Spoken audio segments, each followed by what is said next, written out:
Brahim, est-ce que je peux te dire quelque chose sincèrement? Tu sais, l'année dernière, il y a un frère qui habite pas très loin de Kazan. Il m'a dit, Miskin, Wallah, je me moque pas. Par Allah, je me moque pas.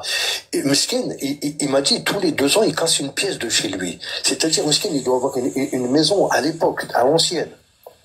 Tous les 2 ans, Miskin, il casse. Et ça me fait du mal. Le reste, casse une pièce, j'ai pas compris. C'est-à-dire que la maison, elle est en lambeaux, il est obligé de la refaire. C'est même pas des parpaings, c'est des maisons à l'ancienne.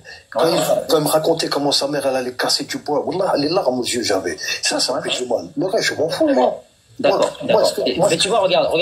Tu vois ce que tu viens de dire là. Tu vois ce que tu viens de dire là. Par exemple, c'est ce qui me pousse, moi, pour répondre à ça, parce que vous les Algériens, vous êtes champions du monde de ce genre d'histoire, de petites anecdotes d'un ami du quartier ou du Maroc qui, le pauvre, je lui ai donné une petite pièce parce qu'il crevait de faim ou parce qu'il m'a fait pitié, ou j'ai été au Maroc au McDo, il y avait des pauvres, je leur ai balancé une pièce à la tronche parce qu'ils me faisaient pitié. Vous les Algériens, vous êtes champions du monde de ce genre de petites histoires croustillantes.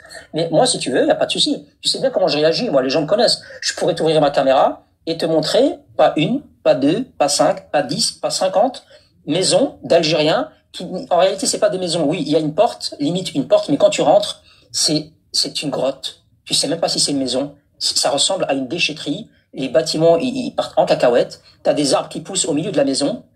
Si tu veux, on peut jouer à ce jeu-là, hein. Tu vas voir, on va tous pleurer ensemble sur le live. Si c'est pour faire la publicité du Maroc devant 400 personnes et dire un ami à Casablanca m'a fait pitié parce qu'il devait démolir des pièces, je vais aussi te proposer une vidéo. On va tous pleurer à 400 sur la situation de beaucoup d'Algériens.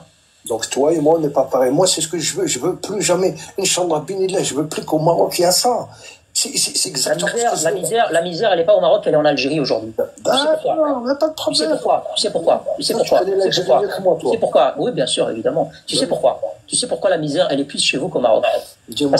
Parce que des gars qui se promènent au Maroc et qui te regardent et qui te tendent la main pour te dire, donne-moi une pièce, j'en ai besoin, je suis pauvre, ça existe. D'accord?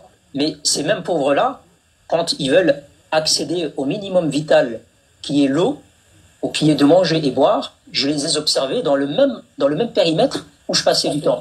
Et je vois bien qu'un pauvre, il va dans une boulangerie, on lui donne du pain. Il n'a pas besoin de payer. Il va dans un marché, il va trouver quelqu'un qui va lui mettre quelques poissons dans un sac et lui dire, tiens, fils Abilillah, vas-y. Tandis que la misère, c'est pas ça. Attends, la misère, c'est pas ça. C'est que ce gars-là, il a besoin d'argent. Et il va tendre la main pour demander aux gens, donnez-moi de l'argent. C'est vrai, ça existe. Je l'ai vu de mes yeux. Par contre, vous, en Algérie, la véritable misère. Est-ce que tu l'as vu de tes yeux? Est-ce que tu l'as vu de tes yeux? Je vais te la montrer tout de suite. Non, attends. T'inquiète pas, tu as le droit. Bref.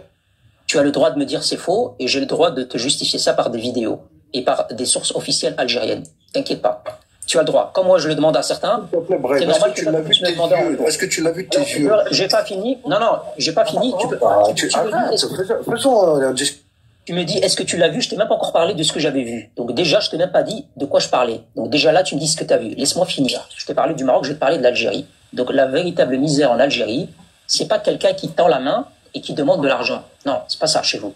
La vraie misère, c'est quelqu'un qui a un boulot, qui bosse du lundi jusqu'à la fin de la semaine, qui remplit son portefeuille et son compte bancaire, mais que quand il doit rentrer à la maison, le minimum vital, quand il ouvre son robinet, il voit qu'il n'y a plus d'eau. Quand il va vérifier la citerne en haut, il voit qu'elle est vide.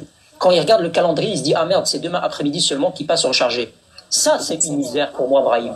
Ça, c'est une misère. Un Algérien qui n'a pas accès au lait, tu sais, les briques de lait, et qui doit avoir accès, lui, parce qu'il préfère acheter le lait subventionné par l'État, et que ce lait-là n'est pas disponible partout, faire la file pendant je ne sais combien d'heures à certains endroits, à certaines périodes, pour moi, Marocain, ça c'est la misère. Ça c'est vivre dans la misère pour moi. Parce que normalement, comme tu bosses, comme tu as de l'argent dans ton portefeuille, tu ne devrais pas avoir une citerne et parfois le robinet qui manque d'eau. Tu ne devrais pas aller faire la file pour avoir du lait subventionné. Ça ne devrait pas exister dans un pays du gaz et du pétrole.